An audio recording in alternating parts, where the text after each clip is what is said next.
اچھا، ایک حدیث ہے سنن الکبریٰ البیہقی میں اور معجم الاوسط میں کہ نبی صلی اللہ علیہ وآلہ وسلم نے اپنا میلاد خود منایا اور بکری ذبح کر کے صحابہ کرام علیہم رضوان کی باقاعدہ دعوت کی۔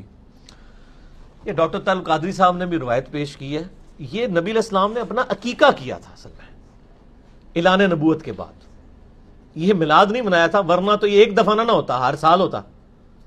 ٹھیک ہو گیا، عقیقہ کیا تھا آپ صلی اللہ علیہ وآلہ وسلم نے، اور بڑی عمر کا عقیقہ ہو سکتا ہے، کسی کا بچپن میں نہیں ہوا بعد میں وہ خود بھی کر سکتا ہے، تو یہ بیسیکلی عقیقہ تھا، نہ کہ کوئی میلاد منایا گیا تھا۔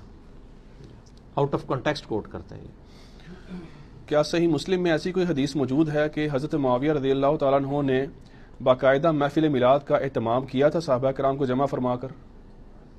نہیں، محفل میلاد نہیں تھی، یہ صحیح مسلم کی ایک حدیث بڑی آج کل بھی آپ کو مارکیٹ میں نظر آئے گی، وہ حدیث آپ خود پڑھ لیں تو آپ کو پتہ چل جائے گا۔ مشکات میں بھی آپ کو دوسری جلد میں اللہ کی رحمت والے، اللہ کے ناموں کے ذکر والے چیپٹر میں مل جائے گی، مسلم شریف میں بھی موجود ہے کہ حضرت معاویہ رضی اللہ تعالیٰ عنہ ایک دفعہ، ابو سعید خدری کہتے ہیں کہ صحابہ کرام بیٹھے تھے تو وہ آپ ان کے اندر آئے اور ان سے پوچھا کہ آپ کس لیے بیٹھے ہو؟ انہوں نے کہا ہم اس لیے بیٹھے ہیں کہ ہم اللہ تعالیٰ کا شکر ادا کر رہے ہیں، اس کا ذکر کر رہے ہیں اس بات پہ کہ اس نے ہمیں اسلام کی روشنی عطا فرمائی، ہدایت عطا فرمائی۔ حضرت معاویہ نے کہا کہ اللہ کی قسم اٹھاؤ کہ تم صرف اسی لیے بیٹھے ہو۔ انہوں نے کہا اللہ کی قسم ہم صرف اسی لیے بیٹھے ہیں۔ پھر انہوں نے فرمایا کہ میں نے یہ قسم بدگمانی کی وجہ سے نہیں اٹھائی، بلکہ یہ سیم کیس ہمارے ساتھ بھی ہوا تھا کہ صحابہ کرام اس طرح بیٹھے تھے، نبی علیہ السلام تشریف لائے اور پوچھا کس لیے بیٹھے ہو؟ ہم نے بتایا اس لیے بیٹھے ہیں، تو آپ نے کہا قسم اٹھاؤ، ہم نے بھی قسم اٹھائی۔ پھر آپ صلی اللہ علیہ وآلہ وسلم فرمایا ابھی اللہ تعالیٰ نے جبرائیل کو میرے پاس بھیجا تھا کہ اللہ تعالیٰ تمہاری وجہ سے فرشتوں پہ فخر فرما رہا ہے۔ فرشتوں نے کہا تھا نا یہ قتل و غارت کرے گا، تو اللہ نے فرمایا یہ دیکھ لو میرے نبی کے صحابی تو ہیں نا۔ اسی سے میں نے ایک میرا کلپ بھی حضرت معاویہ کی فضیلت پہ یہ حدیث میں نے پیش کی تھی، ان کے صحابی ہونے پہ۔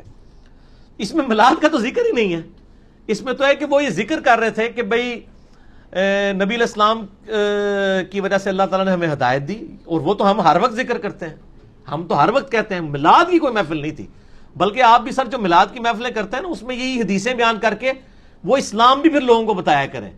حدیثیں یہ بیان کرتے ہیں اسلام انڈیا، پاکستان، بنگلہ دیش میں انگریزوں کے دور میں لکھی ہوئی کتابوں سے پیش کر رہے ہوتے ہیں، اسلام پھر کتاب و سنت سے پیش کریں نا، کہ اپنے بعد دو چیزیں چھوڑ کے جا رہا ہوں، کتاب اللہ اور سنت۔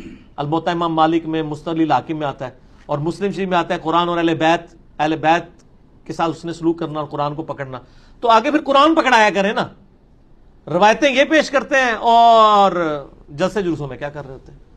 تو ہم اس پہ یہی کہیں گے کہ ایک بار جھوم کے کہہ دیں نہ میں وابی نہ میں بابی، میں ہوں مسلم علمی کتابی۔ ٹھیک ہو گیا۔